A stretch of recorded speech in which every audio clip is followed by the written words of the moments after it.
Hey guys, and welcome back to the channel. Today we're going to be diving into the most important topic, the most controversial topic that surrounds our ecosystem, which is Binance, them having a secret plan, and more importantly, them holding the majority of our overall total circulating supply combined for LUNC and USTC. And over the course of almost 4 years, I have always thought to myself from the very beginning that Binance had a plan. And a lot of the data suggested that there was a deeper plan. They then moved on to actually burning to support our ecosystem, which is what I believed at the time. As we have progressed, as the months and years have unfolded, and we've really gone through the most important point the crypto ecosystem was really going to go through, as you've all witnessed. And if anything was going to happen, it would have happened during this time. This was the most probable scenario. And now that we have passed that time and Binance have not done anything, they've not even been vocal in the slightest when it comes down to LUNC, and it is now boiled down to conspiracy theories, fishwife tales, as I like to call them. And we do have a serious problem at the moment in our ecosystem where we just don't have any answers from Binance. Now, what I've been doing is actually working religiously behind the scenes to get answers, to find the things that are going to give us the ability as an ecosystem to start ruling out everything that surrounds Binance. And it really boils down to three things. It either belongs to users, it either belongs to Binance, or it belongs to TFL. From the very beginning, we should have worked as an ecosystem, as a validator set, to rule out the different parties that could be involved with these assets. And what everybody should understand here is there is no, right? I repeat this, there is no money in selling you guys final cures, final answers. There's absolutely no money in that. Instead, it's better for someone to sit there on a conspiracy theory with absolutely no data to back it up whatsoever to claim that they're in contact with Binance, that Binance is going to come and save us. No one's coming to save us. Binance isn't coming to save us. And that burn, the monthly burn specifically that they perform, is to keep us on the hook, and everything else we're doing ourselves at this point. And Binance just sit there and say absolutely nothing aside announcing that the burn has happened on a tiny little news article on Binance Square. We need to understand the motive that Binance would have to lead us down this path. And really, there's 1.6 billion reasons why, more specifically, $1.6 billion in losses. And their Luna they held pre-crash is worth, at the time of this article, back in May 2022, just $2,461. Now, an exchange benefits in so many different ways just from assets being on their exchange. It actually leaves them with a huge amount of assets that they can simply play with in the same way that your bank will play with your money that you put in your bank account. So now we've distinguished that Binance did truly have a motive at the time. What we need to understand is to rule out TFL, to leave us with a 50-50 answer. And the end result from what I am going to show you here could give us that final answer you're looking for. And again, no one has put or will put the work, energy, or effort into a final answer for you guys because it's easier. And it's the same again for me. I could go out and make tons of conspiracy videos on this. Instead, I want a final answer. Now, what we know is from Trial Exhibit P301, we were given a list of TFL's wallet addresses, and inside those wallet addresses are some CEX wallets. In order for us to know how much TFL had actually sent to the Binance deposit wallet, which could be why Binance holds so many assets, we would need the memo. In order for us to know the memo, we would either have to be TFL, the people that actually use the memo, or Binance, who knows everybody's memos because they're the CEX that created them. So how do we actually locate a memo that we never used, we never created the wallet that it's associated with? How do you find something like that? Because on chain, we've got things like the Lunk Dash Explorer, the Finder service. things like Station Finder, Galaxy Finder, where you can look at transactions, you can look at wallets, but we don't use memos. We use them as notes. So when TFL actually use these memos, believe it or not, they use them on chain, okay? And then that address and that memo was placed inside a transaction somewhere along the way. Now, in order for you as a person to find this memo, you would need to know every single one of TFL's wallets. Well, that's actually quite interesting because we have the list of TFL wallets.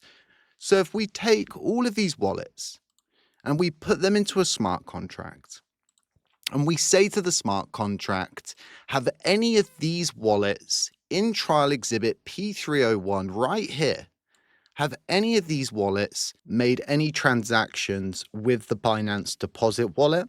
And this is going to throw out a load of transactions. And most importantly, inside each one of those transactions that were sent by TFL to Binance, okay, are going to have the address and the memo. Now you have the means and ability to actually say without a doubt that TFL have used and utilized this wallet with this memo to send funds to Binance. And the memo used by TFL is going to be the memo that correlates to any assets that belong to TFL that are held on Binance, you guys. So this is huge because, again, this not only gives us, at its very least, the ability to rule out that any of these assets that are on Binance, right, this substantial amount of LUNC and USTC does not belong to TFL. And not only, right, do we not have to now as a community beg for them to tell us how much is inside that wallet, how much of those assets belong to TFL. No, instead, what we need to do is work diligently as a community with that memo and the final judgment and trial exhibit P301 to say to Binance that they must abide by the final judgment. The SEC have burned all of the UST and Luna that was held in the LFG guard, also now known as Luna Classic and USTC. So the SEC have gone ahead and they have done their part to abide by the final judgment. What did TFL do? Well, they burned the shuttle bridge assets. What did we do? Well, we went ahead as an individual person, right? No other validator did this. We went ahead, we did the research into trial exhibit P301, and we located Mira, Anchor Protocol funds, and all of the other funds, as you guys know. And we went ahead and we proposed to burn those assets in the same way I'm going to do with Project Dawn assets, as per my previous video. Now, you're probably sat there and you're thinking, well, Jay, this is all well and good speaking about it. Do you have the memo? And what I want to say to you guys is, yeah, I do have the memo. More specifically, we have 3 memos that TFL were using to send funds to Binance. Now, my next job in this line of investigation is to actually figure out exactly how many funds were sent. Because although, right, I'm saying to you, well, we don't need to ask Binance for answers because we don't need to know how much there is. We just need them to burn it to find out. We can also do the arduous task of actually backtracking every single damn transaction one by one, because it can genuinely spat out a million transactions, but they were only ever using, by the looks of it, 3 individual wallets that have those memos tied to them. Again, guys, we have the memo. We have the answers. This isn't a conspiracy theory. This isn't me telling you that Binance has a plan, because they do not. The only people that can save us is ourselves. And once we rule them out, right, we're either going to see a small amount of assets burned, because yes, there are assets on there, or it's going to be a substantial amount. And this is going to put this whole thing to bed. The evidence highly suggests that the assets that are on Binance belonged to TFL and they were accumulated during the crash. So 3 key dates. These are very important. The crash and collapse happens on the 9th of May. Okay? The minting is turned off on the 14th of May. And the chain is forked on the 28th of May. So if we now go and we look at the balance history for Binance's overall supply of LUNC, right? We can see that there's absolutely zero accumulation leading up to the crash. There's nothing, not even on the 9th. Now, what you should understand is that all of the minted coins, right, during the crash didn't just go to TFL, right? They were acquired by all of the people that were utilizing the burn to mint feature, right? So we can safely say that Binance did not accumulate those because of the crash. They were not using UST to mint Luna during the crash. What we can actually see is activity all of a sudden kicking up on the 14th. Well, the minting literally halts, right, on the 14th. So 14th, 15th, minting halts. We see a plateau out again, right, around the 15th, right? So you've got the 9th leading up, 15th, crash, minting halt, and then TFL forking the entire chain to the new chain. And what is that going to have done? So on the 28th, they fork the chain. What's all of the people that are, invested in the coin? What are they going to do? Well, they're going to eject.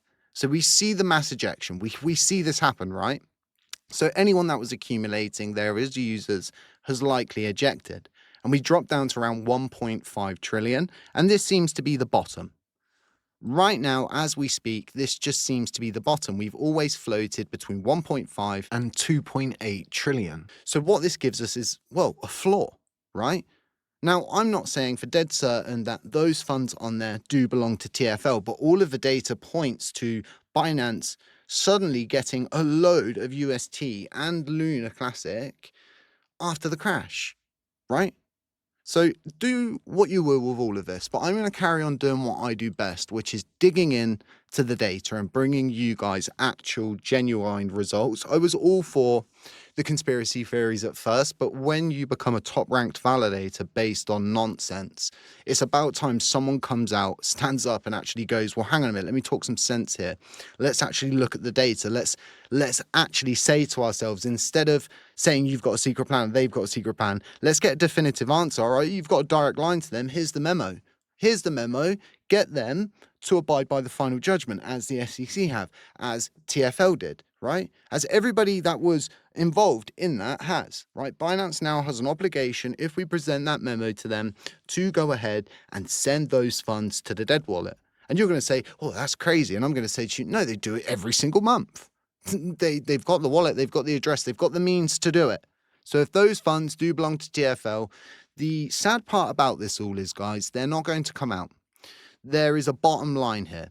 A CEX benefits financially when users, right, or defunct entities like TFL leave assets on the platform. Okay, you're boosting their liquidity, fee generation, right? But we need to understand the courts have ruled on those assets. The rationale and legal safest path ahead, not just for them, right, once we present this, is to go and burn those assets. There is no other route for this.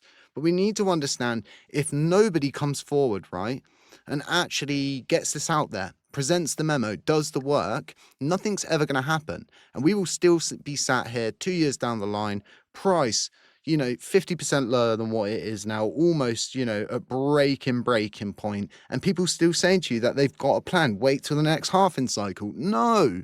Honestly, don't find yourself part of that group. The key takeaways here, you guys, is the fact that Binance didn't accumulate during the phase of hyperminting, meaning that everything that they have was received or purchased in their case after the crash, after the hyperminting, after we had reached that supply amount of 6.9 trillion on the 12th of May.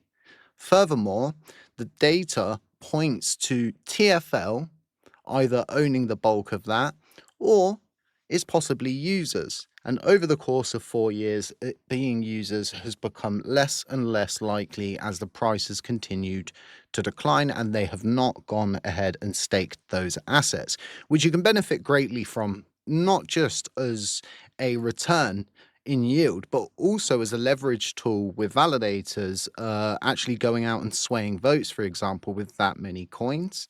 And finally, the most important takeaway point is we have those memos, being 3 of them, that correlate to TFL assets that are on Binance.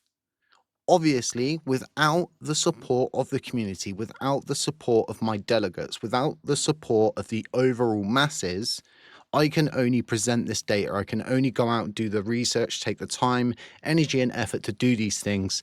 This is where I need you. I need you guys to support genuine validators that will go out there, if they had the voting power, to make the changes that are required to get answers that you guys so dearly deserve. Again, don't find yourself going in circles over this Binance secret plan stuff.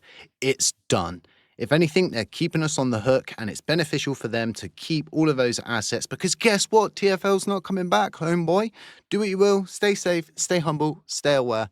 Delegate with us. Links in the description if you wish to do so. And I'm going to catch you in the next one.